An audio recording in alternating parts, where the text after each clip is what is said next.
ನಮಸ್ಕಾರ ವೀಕ್ಷಕರೇ. ಇವತ್ತಿನ ದಿವಸ ತುಂಬ ಮುಖ್ಯವಾದ ತುಂಬ ಜನರು ಇಗ್ನೋರ್ ಮಾಡುವಂಥ ನಮ್ಮ ಜೀವನದ 3 ಭಾಗಗಳ ಬಗ್ಗೆ ವಿಷಯನ ಪ್ರಸ್ತಾಪ ಮಾಡ್ತಿದ್ದೀನಿ. ಏನಪ್ಪ ಇದು 3 ಭಾಗ ಅಂತ ಹೇಳ್ತಿದ್ದಾರೆ ಡಾಕ್ಟ್ರು, ಏನಿದು ವಿಷಯ ಅಂತ ಕೇಳಿದ್ರೆ, ಜೀವನಕ್ಕೆ ಬೇಕಾಗಿರುವಂಥ 3 ಪಿಲ್ಲರ್ಸ್ ಅಂತ ಹೇಳ್ತೀವಿ. ಅಂದರೆ ತ್ರಿಸ್ತಂಭ ಅಂತ ಆಯುರ್ವೇದ ಶಾಸ್ತ್ರದಲ್ಲಿ ನಾವು ಇದಕ್ಕೆ ಹೆಸರು ಹೇಳ್ತೀವಿ.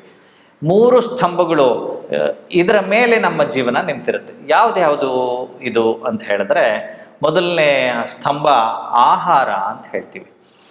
ಆಹಾರ ನಮ್ಮ ಜೀವನಕ್ಕೆ ತುಂಬ ಮುಖ್ಯವಾಗಿರುವಂಥ ಅಂಶ, ನಮಗಿದೆಲ್ಲ ಗೊತ್ತೇ ಇದೆ. ಎರಡನೇದೇನು? ನಿದ್ರೆ ಚೆನ್ನಾಗಿ ಬಂದರೆ ನಾವು ಫ್ರೆಶ್ ಆಗಿರ್ತೀವಿ. ನಿದ್ರೆ ಸರಿಯಾಗಿ ಮಾಡದೆ ಹೋದರೆ ಫ್ರೆಶ್ ಆಗಿರೋಕ್ಕೆ ಸಾಧ್ಯವೇ ಇಲ್ಲ.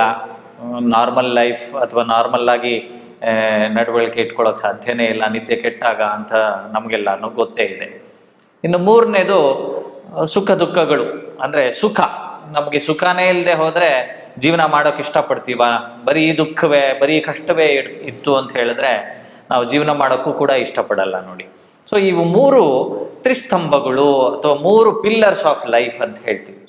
ಈ 3 ತುಂಬ ಸಮತೋಲನವಾಗಿ, ತುಂಬ ಚೆನ್ನಾಗಿ ಈ ಬೆಣ್ಣೆಯಲ್ಲಿ ಕೂದಲು ತೆಗೆದ ಹಾಗೆ ಅದನ್ನು ನಿಭಾಯಿಸ್ಕೊಳ್ತಾ ನಾವು ಜೀವನವನ್ನು ಇಟ್ಕೊಂಡಾಗ ಜೀವನ ಸರಾಗವಾಗಿ ನಡೀತಾ ಹೋಗುತ್ತೆ. ಆದರೆ ಈ ದುಃಖ ಹೆಚ್ಚಾಯಿತು ಅಂತ ಹೇಳಿದ್ರೆ, ಆಹಾರ ಹೆಚ್ಚಾಯಿತು ಅಂತ ಹೇಳಿದ್ರೆ, ಅಥವಾ ನಿದ್ರೆ ಹೆಚ್ಚಾಯಿತು ಅಥವಾ ಕಡಿಮೆ ಆಯಿತು ಅಂತ ಹೇಳಿದ್ರೆ ಕಾಯಿಲೆ ತಪ್ಪಿದ್ದಲ್ಲ ಅಂತ ಅನ್ನೋದು ನಮ್ಮೆಲ್ರಿಗೂ ಗೊತ್ತಿದೆ.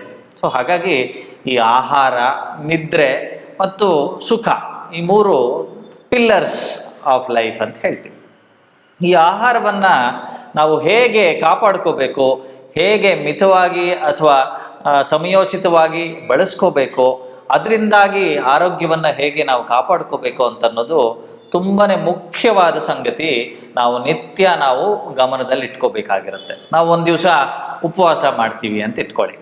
ಏಕಾದಶಿ ಉಪವಾಸವನ್ನು ಮಾಡಿದ್ದಾಗ ಬಹಳಷ್ಟು ಬಾರಿ ನಮ್ಮ ಮನಸ್ಸು ಸುಸ್ತಾಗಿರುತ್ತೆ, ಬಹಳಷ್ಟು ಸಾರಿ ನಮ್ಮ ದೇಹ ಆಯಾಸವಾಗಿರುತ್ತೆ. ಮಾರನೇ ದಿವಸ ಒಂದಿಷ್ಟು ಎನರ್ಜಿ ಲೆವೆಲ್ಸ್ ಕಡಿಮೆ ಆಗಿರುತ್ತೆ. ಇದೆಲ್ಲ ಗಮನಿಸ್ಕೊಂಡಿರ್ತೀವಿ. ಇದು ಸಹಜವಾಗಿ ದೇಹಕ್ಕೆ ಆಗುವಂಥ ಒಂದು ಬದಲಾವಣೆ.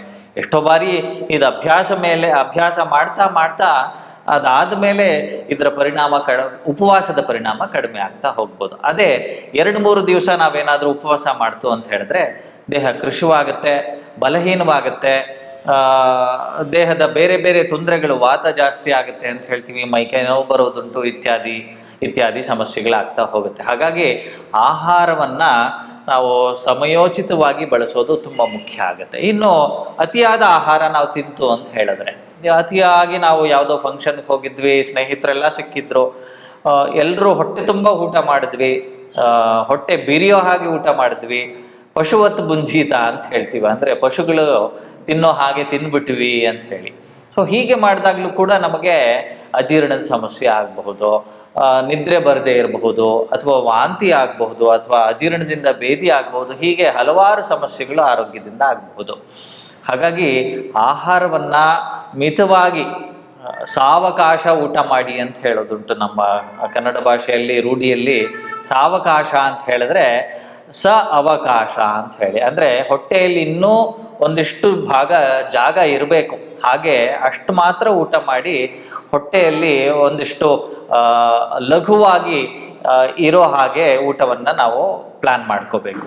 ಸೊ ಸಾವಕಾಶವಾಗಿ ಊಟ ಮಾಡೋದು ತುಂಬ ಮುಖ್ಯ. ಇದರಿಂದಾಗಿ ನಮ್ಮ ಜೀರ್ಣಕ್ರಿಯೆ ಚೆನ್ನಾಗಿ ಆಗುತ್ತೆ, ಇದರಿಂದಾಗಿ ದೇಹ ಲಘುವಾಗುತ್ತೆ, ಇನ್ನೂ ಹಲವಾರು ಬೆನಿಫಿಟ್ಸು ಮಿತವಾಗಿ ನಾವು ಆಹಾರವನ್ನು ತಗೊಂಡಾಗ ಆಗುತ್ತೆ.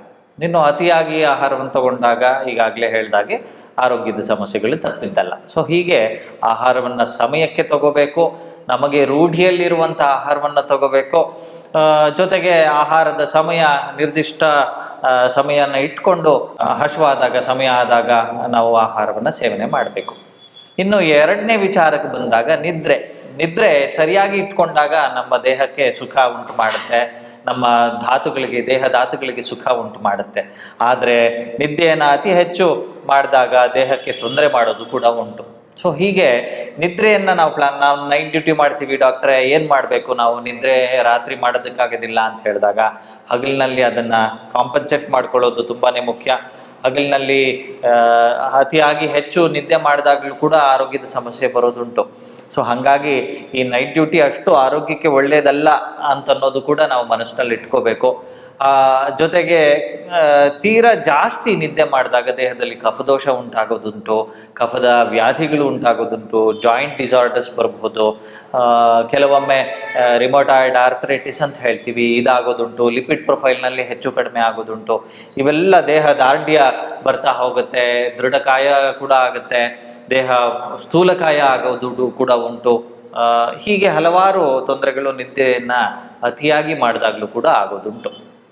ಇನ್ನು ಮೂರನೇ ಅಂಶಕ್ಕೆ ಬಂದಾಗ ನಮ್ಮ ಜೀವನದಲ್ಲಿ ಸುಖ ಇರಲೇಬೇಕು ಅಂತ ಹೇಳಿ.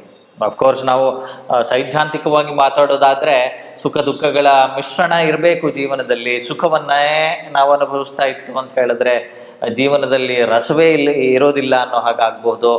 ದುಃಖವನ್ನೇ ನಾವು ಅನುಭವಿಸ್ತಾ ಇತ್ತು ಅಂತ ಹೇಳಿದ್ರು ಆಗ್ಲೂ ಜೀವನ ನೀರಸ ಆಗೋಯ್ತು ಅಂತ ಹೇಳೋದುಂಟು. ಹಾಗಾಗಿ ಸುಖ ದುಃಖಗಳ ಸಮವಾಗಿ ನಾವು ಯುಗಾದಿ ಹಬ್ಬದಲ್ಲಿ ಮಾತಾಡೋ ಹಾಗೆ ಸುಖ ದುಃಖಗಳು ಸಮನಾಗಿದ್ದಾಗ ಎರಡನ್ನೂ ನಾವು ಸಹಿಸೋಕ್ಕೆ ಕ್ಷಮತೆ ಬರುತ್ತೆ ದೇಹಕ್ಕೆ, ಮನಸ್ಸಿಗೆ ಅಂತ ತಿಳ್ಕೊಳ್ಳೋದು ತುಂಬಾ ಮುಖ್ಯ. ಹಾಗಾಗಿ ಸುಖ ದುಃಖಗಳ ಮಿಶ್ರಣ ಇದ್ರೂ ಕೂಡ ನಾವು ಜೀವನವನ್ನ ಸಂತೋಷವಾಗಿ ಬಾಳಬಹುದು, ಬಾಳಾಟವನ್ನು ಇಟ್ಕೋಬಹುದು ಅಂತ ಅನ್ನೋದು ಇದು ಶಾಸ್ತ್ರದಲ್ಲಿ ಹೇಳಿರೋದುಂಟು.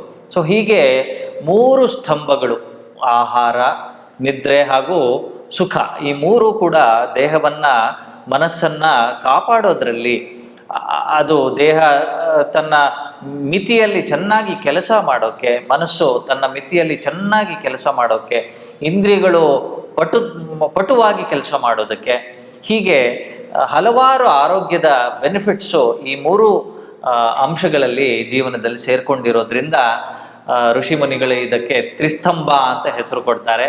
ಈ ತ್ರಿಸ್ತಂಭಗಳನ್ನು ನಾವು ಕಾಪಾಡಿಕೊಳ್ತಾ ಅದರ ಕಡೆ ಒಂದು ಕಣ್ಣನ್ನು ಇಡ್ತಾ ನಾವು ಜೀವನದ ಬಾಳಾಟವನ್ನ ಮಾಡ್ಕೊಳ್ತಾ ಹೋಯ್ತು ಅಂತ ಹೇಳಿದ್ರೆ ಅನಾರೋಗ್ಯದಿಂದ ಬಳಲೋದ್ರಿಂದ ತಪ್ಪಿಸ್ಕೊಂಡು ಆರೋಗ್ಯವಂತರಾಗಿ ನಾವು ಜೀವನ ಮಾಡಬಹುದು. ನಮಸ್ಕಾರ.